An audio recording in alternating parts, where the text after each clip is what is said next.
Сәлем достар, бүгін біздер осындай мясной пирог пісіретін боламыз. Ол үшін бізге картоп қажет болады, өзіңізге ұнаған ет, жуа, тұз, бұрыш және сұйық май керек болады. Барлық ингредиенттерді жақсылап тұрып араластыратын боламыз.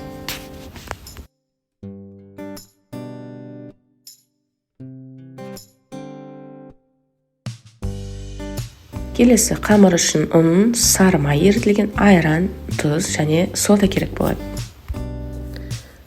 Айранға тұз бен содан салып араластырамыз. Одан кейін еріген сары майымызды қосамыз. Одан кейін ұнды бөліп салып, жақсылап тұрып қамыр илеп аламыз.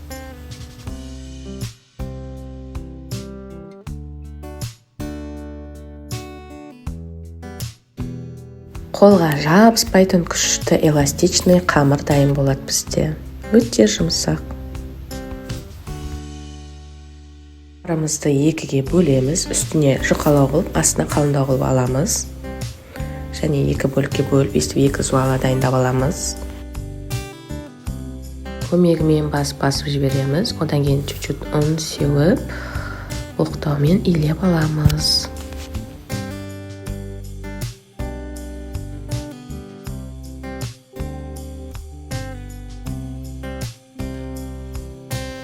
Противнымызбен бірдей қылдырамыз пирогты.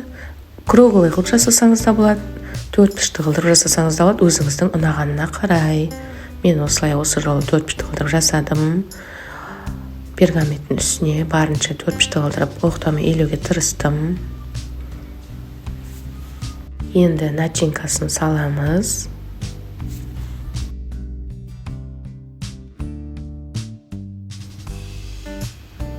Келесі қамырымызды илейміз.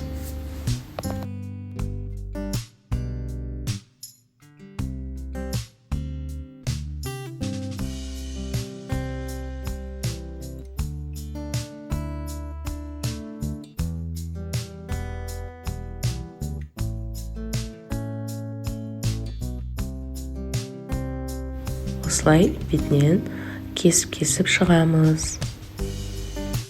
Ақырын пирогтың бетіне үстіңгі қамырын жаямыз. Жандарын қысып, шымшып бір-біріне қосамыз. Одан кейін қалауыңызша иректер жасап шықсаңыз болады.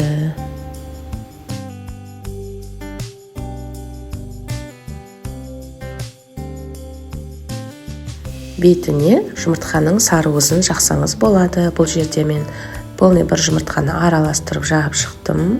Ол қызарып, беті әдемі болып шығу үшін керек. Алдын ала қызып тұрған пешке саламыз. 45-50 минуттай піседі. Егер де сізге менің пирогым ұнаса, лайк басыңыздар. Менің парақшама тіркеліп, келесі видеоларды жібере алмас үшін қоңыраушаның белгісін басып қойыңыздар.